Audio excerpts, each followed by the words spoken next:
Hello বন্ধুরা, কেমন আছো তোমরা সবাই? আমি কিন্তু খুব ভালো আছি। আর আমি আবার এসে গেছি তোমাদের সামনে একটা নতুন রান্না নিয়ে। আজ আমি তোমাদের বানিয়ে দেখাবো কিভাবে খুব সহজ পদ্ধতিতে আর খুব কম সময় বাড়িতেই চিকেন রেজালা বানিয়ে খেতে পারো।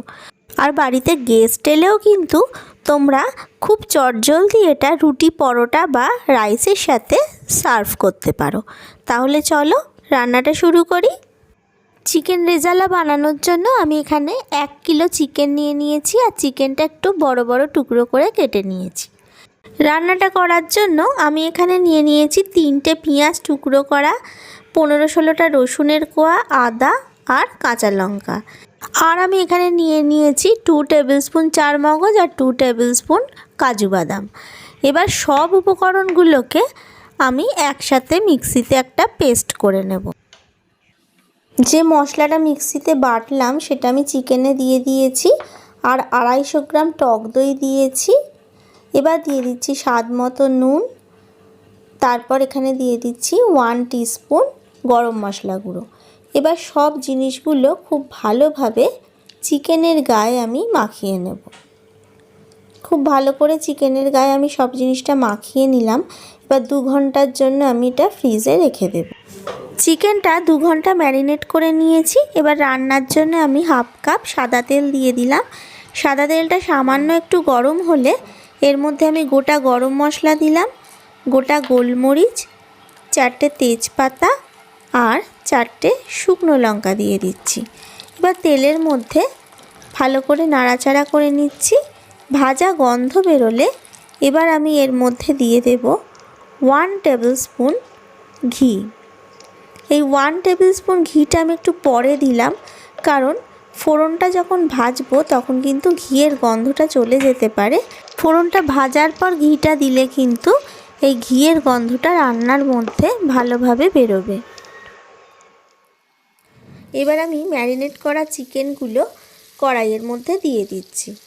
এই সময় কিন্তু ফ্লেমটা আমি একটু হাইতে রাখবো। হাই ফ্লেমে চিকেনটা আমি একটু 2-4 মিনিট ভালোভাবে নেড়ে নেব। ফ্লেমটা হাই করে আমি 5 মিনিট চিকেনটাকে ভালো করে ভেজে নিয়েছি। এবার চিকেনের ওপরে আমি কভার করে দিচ্ছি 10 মিনিটের জন্য, যাতে চিকেনটা সেদ্ধ হয়ে যায়।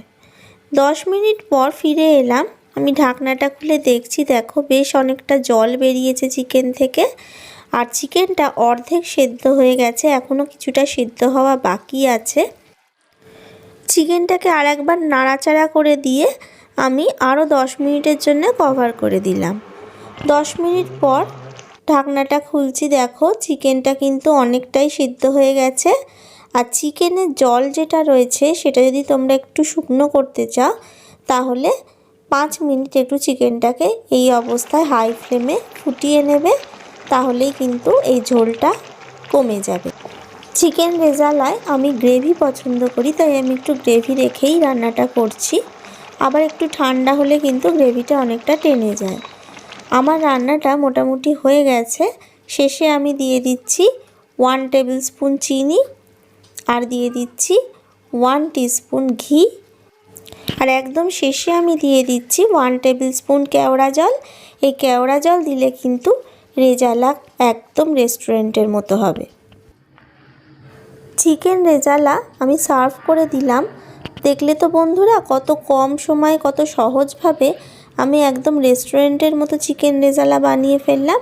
আর এটা খেতে একদম অসাধারণ হয়, তোমরা খেলেই সেটা বুঝতে পারবে। তাই অবশ্যই এটা বানাবে। আর কেমন লাগলো আমায় কমেন্টস করে জানাবে। যদি ভালো লাগে তাহলে লাইক করো, শেয়ার করো।